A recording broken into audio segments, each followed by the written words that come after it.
ปี 2025 อัตราเงินเฟ้อเฉลี่ยของสาธารณรัฐประชาธิปไตยประชาชนลาวอยู่ในระดับ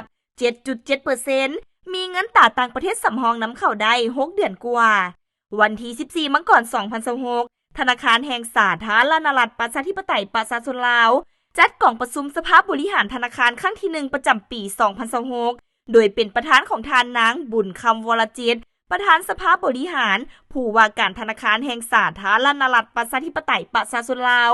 มีห้องประธานสภาบริหารคณะกรรมการสภาบริหารห้องรัฐมนตรี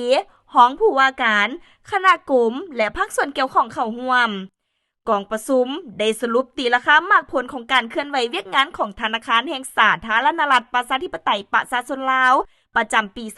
2025 และกำหนดทิศทางเคลื่อนไหวปี 2026ซึ่งนับแต่กองประชุมสภาบริหารครั้งผ่านมาธนาคารแห่งสาธารณรัฐประชาธิปไตยประชาชนลาวได้เอาใจใส่จัดตั้งแผนขยายมติกองประชุมสภาบริหารอย่างเป็นเจ้าการและด้วยความรับผิดชอบสูงซึ่งมีผลสำเร็จหลายด้านคือ 1. สามารถรักษาเสถียรภาพเงินตราแห่งชาติซึ่งเห็นว่าอัตราเงินเฟ้อเฉลี่ยปี 2025 อยู่ในระดับ 7.7% หลุดลงจาก 23.13% ในปี 2024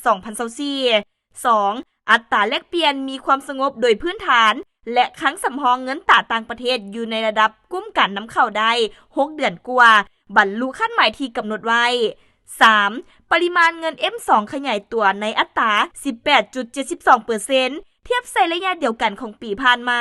เสถียรภาพการเงินเห็นว่ามีความมั่นเที่ยงในระดับดีอัตราส่วน NPLs อยู่ในระดับ 1.18% 4. สำเร็จการหันธนาคารนโยบายเป็นธนาคารพัฒนาชนบทพร้อมทั้งมีการพัฒนาเชื่อมโยงระบบการชำระกับประเทศใกล้เคียงอย่างมีผลสำเร็จในระดับดี